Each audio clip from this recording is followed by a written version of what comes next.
안녕하세요. 해운 컨설팅 연구소 소장 이충문입니다. 오늘은 최근에 코로나 사태 때문에 경제가 많이 어려지다 보니까 주가가 많이 떨어지고 주가가 많이 떨어진 상황에서 이러한 주식을 자녀들한테 증여하면 좋지 않겠느냐라고 의견들이 있어서 그와 같은 경우에 세금이 어떻게 납부되는지 간단하게 한번 살펴보도록 하겠습니다. 우선 증여세 계산 구조는 이렇습니다. 통상적으로 보면 우리가 받은 증여재산 가액에다가 다 이 통상적으로 이 항목에서 자세히 살펴보겠지만 우선 순서를 보면 받은 재산 가액에다가 전년세세 공제를 합니다. 공제를 하면 과세 표준이 나오고 여기다가 세율이 통상 10%에서 50% 됩니다. 여기서 포함 산출세액이 되는데 산출세액에서 각종 세액 공제가 있습니다. 신고, 납부세액 공제가 있는데 그럼 공제하면 납부세액을 요걸 바로 납부하면 된다라고 말씀을 드리는데요. 그러면 우리가 각자 항목에 대해서 한번 살펴볼까요? 통상적으로 정려재산 가액은 국내뿐만 아니라 외국에 있는 모든 재산을 정렬 현재 시가 평가로 합니다. 쉽게 말하면 뭐냐면 국내뿐만 아니라 외국의 모든 재산이라도 우리가 받은 거 있으면 납부해야 된다. 그런데 평가를 어떻게 한가 할 거예요. 바로 정리를 받아낸 현재 시가로 평가한다라고 말씀을 드리고 있습니다. 근데 통상적으로 정려재산 가액을 계산할 때 참 문제되는 것이 여러 가지가 있는데 여기도 나왔다시피 정려재산 취득자금 정려 추정이라는 말이 있는데 이거는 뭐냐면 우리가 뭐 부자 간에 재산 거래를 할 때 양도 양수를 했다 하더라도 이 특별하게 없는 거는 바로 정리를 추정한다. 그런 내용입니다. 그래서 여기서 중요한 거는 또 이런 거 있습니다. 어떤 내용이냐면 우리가 뭐 대가가 뭐 예를 들어서 100인데 우리가 뭐 낮은 가격으로 판결을 하잖아요. 뭐 70을 정도 뭐 어떤 가격을 누가 갖고 올 사이에 100원짜리를 뭐 70에 팔고 80에 팔고 이와 같은 경우에 이제 형식은 매매지만 이거 과세당국에서는 이걸 정리를 볼 수도 있다는 거죠. 왜 우리가 뭐 제3자 간의 거래에 있어서 우리 부당히 낮은 가격으로 쓰고 사고 하고 그런 경우는 없잖아요. 통상 특수관계자 간에 사고 팔고 하는 그런 경우에 그런 등이 있는데 제3자 간에도 우리가 어떻게 평가를 하냐면 요 차이 가액이 3억액이나 차이 가액이 3억이거나 또는 30% 차이가 있는 경우에는 이것도 정리를 본다. 예를 들어서 뭐 갑돌이와 갑선이가 뭐 결혼하지 않지만 연인 간에 매매 계약을 체결했다. 예를 들어 집을 먼저 10억짜리를 갑돌이가 갑선이한테 10억짜리를 만약에 6억에 팔았다. 그러면 차익이 3억 이상 나잖아요. 그렇죠? 이와 같은 경우를 비록 갑돌이와 갑선 간에 매매 계약을 체결했다 하더라도 이거는 이 정리를 본다라는 거죠. 정리를 얼마나 보느냐? 바로 사학을 다 정리를 보는 거죠. 그렇죠? 이렇게 문제가 있다라고 말씀드리고 싶고 여기다가 이제 각종 비과세 뺀 항목인데 뭐냐면 사회 통념상 이되는 비부양제 생활비 교육비 같은 거 우리가 자녀들한테 우리가 뭐 여러 가지 생활비 주잖아요. 용돈으로 그런 거는 다 공개를 하고 있다. 또 하나 빼는 거는 뭐냐 빼면 우리가 채무 부담액을 빼는데 채무 부담액은 뭐냐면 우리가 뭐 부모한테 재산을 넘겨주면서 아니면 부모가 자식들한테 넘겨주면서 예를 10억짜리 재산이 있는데 만약에 부모가 이 재산을 취득할 때 부채가 있다. 부채가 있다면 부채가 7억 주고 샀다. 그러면 이 7억은 재산 가액에서 공제한다. 바로 그런 내용입니다. 바로 정리해서 포함된 채무를 이 부채를 자식이 그대로 인수할 경우에는 정려재산에 대해서 빼준다. 바로 그런 내용입니다. 그래서 임대보증금도 마찬가지인데 예를 들어서 어떤 집을 자식들한테 넘겨주는데 여기에 전세가 있다. 그럼 전세는 나중에 어차피 자식이 또 갚아야 되니까 그런 임대보증금, 전세보증금도 빼준다. 바로 그런데 여기서 제일 중요한 내용은 정려세 재산 가세액인데 그러면 뭐 정려를 매년 하면 어떻겠냐? 그것도 이 과세당국에서는 어떻게 세법이 규정되어 있냐면 10년 이내 받은 재산 개혁은 포함한다. 즉 10년 이내 1,000만 원 이상의 받은 경우에는 장세액 그 정기재산이 포함한다는 거죠. 예를 들어서 원래 만약에 2000년이다. 그러면 2000년도에 뭐 재산이 1000만 원 받았다. 그러면 2010년도에 또 1000만 원 받으면 요거는 합산한다는 거죠. 만약에 1000만 원 아니면 뭐 과세 안 되는 거고, 이와 같이 이때 중요한 건 정리자가 직계 존속인 경우에는 그 배우자가 포함한다. 이 말은 뭐냐면 아버지가 아들한테 주면 엄마가 준 것도 포함한다. 바로 그런 의미입니다. 그래서 이와 같이 우리가 받은 모든 재산가의 시가로 평가를 해서 이 시가의 가액에 비과세된 항목 빼고 채무부담액 빼고 10년 내에 준 것은 합산하면 바로 정려재산 가액이 된다는 거죠.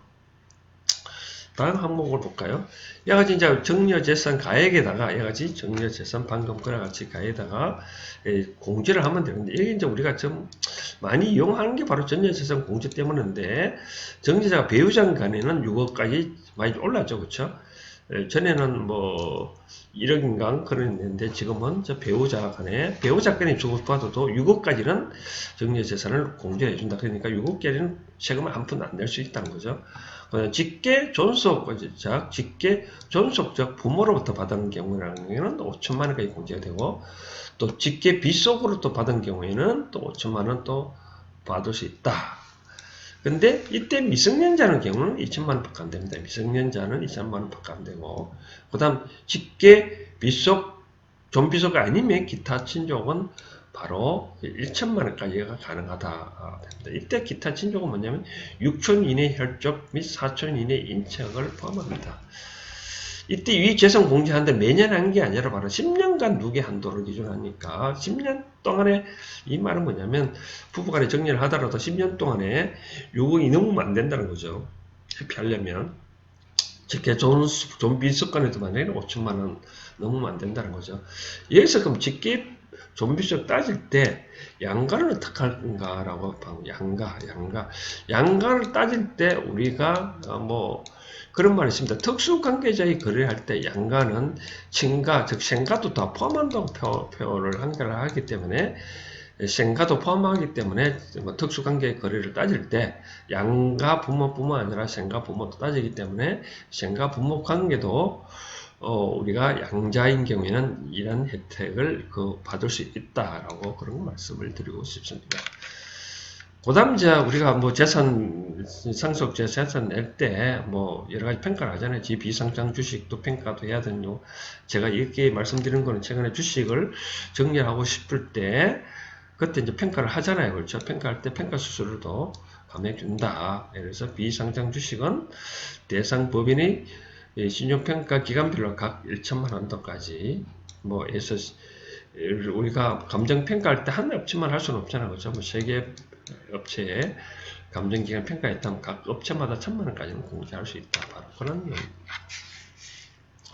그 다음 이와 같이 이제 그런 식으로 아까 말한 대로 정리재산 공제를 하고 내면 과세 표준이 나오는데, 과세 표준에 이제 세율을 곱하면, 이따가 이제 이 세율을 곱하고 산출세율이 나오는데, 여기서 누진공제, 누진공제를 다음에 또 설명하고, 여기서 중요한 거는 세대 생략 할증이 있습니다. 세대 생략 할증에서 30%를 가산한다. 이 말은 무슨 말이냐면, 여기서 할아버지가 있고, 할아버지가 있는데, 만약에 손자가 있다. 그러면 할아버지가 바로 손자한테 정리하더라도 아까 말한 대로 5천만 원 공제를 가능한 거죠.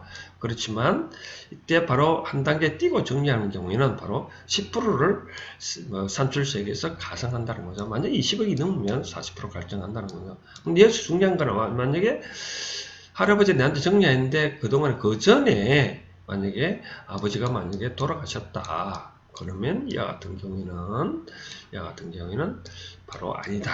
바로 할아버지가 정제를 하더라도 직계 빗속의 사망세는 그런 아니다라고 바로 그런 내용입니다. 그 다음 세액공제는 하면 신고세액공제, 전에는 우리가 이와같이 산출세액에 10%까지 공제되는데 지금은 3%까지 공제를 해준다고. 납부세액공제는 뭐냐면 우리가 기존에 우리가 10년 만에 합산한다고 했잖아요. 그렇죠? 10년 만에 합산하면 이때 정지세 낼까 아닙니까? 그렇죠? 이 정지세 낸 부분에 대해서 빼준다 그런 내용입니다. 외국 납부세액 공제는 뭐 외국에 우리가 정려 재산을 분을 받을 때 만약에 외국에서 납분 세액이 있으면 그 외국인 납분 세액도 공제해 준다는 거죠. 만약에 공제를 안 해주면 중요한 거는 뭐 이중과세가 되니까 빼준다 그런 거죠. 그렇죠? 그 다음 이제 중요한 거는 이제 제일 중요한 게 세율표를 한번 볼까요? 이 세율표로 중요한 거는 이때 이 정리세 세율이 표현이 되어 있지만 우리가 상속 세율도 동일합니다.